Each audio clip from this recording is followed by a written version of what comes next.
Fidèles amis auditeurs, bonjour.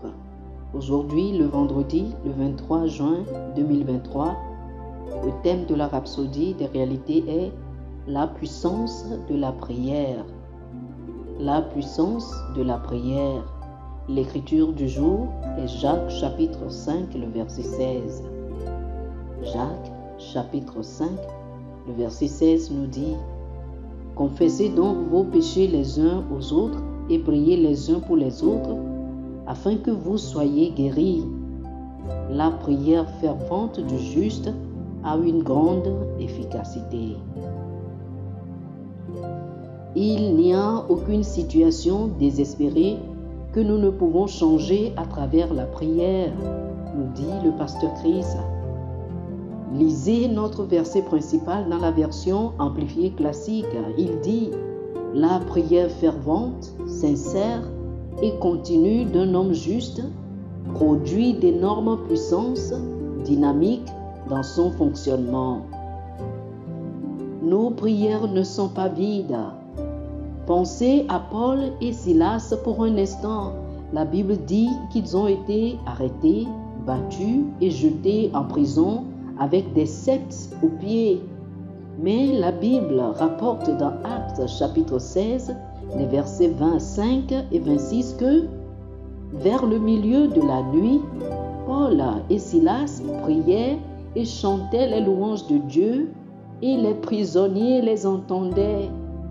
Tout à coup, il fit un grand tremblement de terre, en sorte que les fondements de la prison furent ébranlés, et au même instant, toutes les portes s'ouvrirent et les liens de tous les prisonniers furent rompus.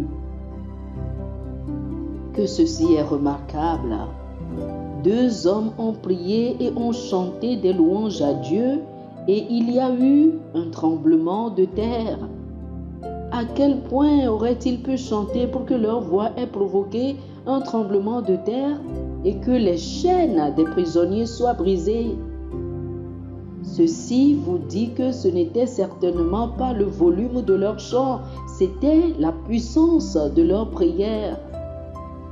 Il n'y a rien que vous ne pouvez changer à travers la prière. Alors, faites de la prière un élément majeur de votre vie et une partie majeure de votre routine quotidienne. Ceci va vous fortifier et vous aider à maintenir votre focus même en face des tentations et des persécutions les plus difficiles. Oh, alléluia, alléluia. Chers amis, faites cette prière avec moi.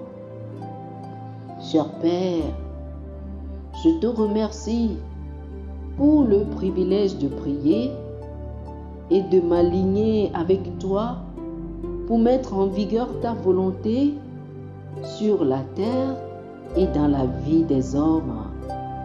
En ce moment même, je déclare la paix, le progrès et la prospérité pour les nations du monde, au nom de Jésus. Amen, amen.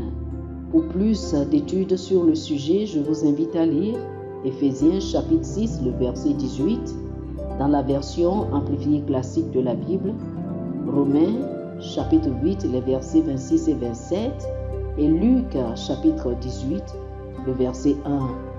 Éphésiens chapitre 6, le verset 18, dans la version amplifiée classique de la Bible, Romains chapitre 8, les versets 26 et 27, et Luc chapitre 18, le verset 1.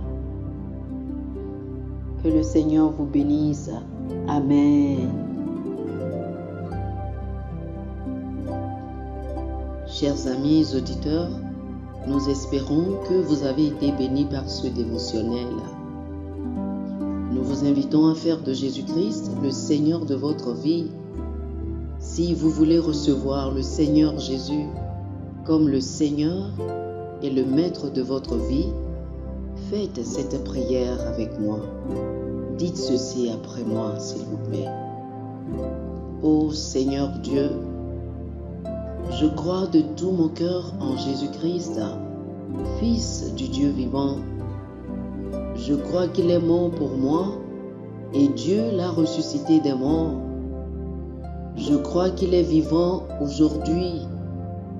Je confesse de ma bouche que Jésus-Christ est le Seigneur de ma vie à partir d'aujourd'hui.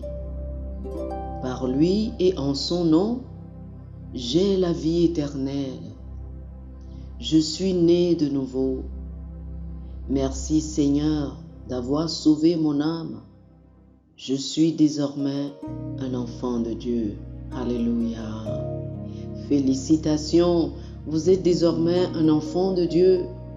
Pour recevoir plus d'informations sur comment vous pouvez grandir en tant que chrétien et pour avoir une copie physique et une copie électronique de la Rhapsodie des réalités, appelez-nous sur le plus 228 91 74 69 79 plus 228 91 74 69 79.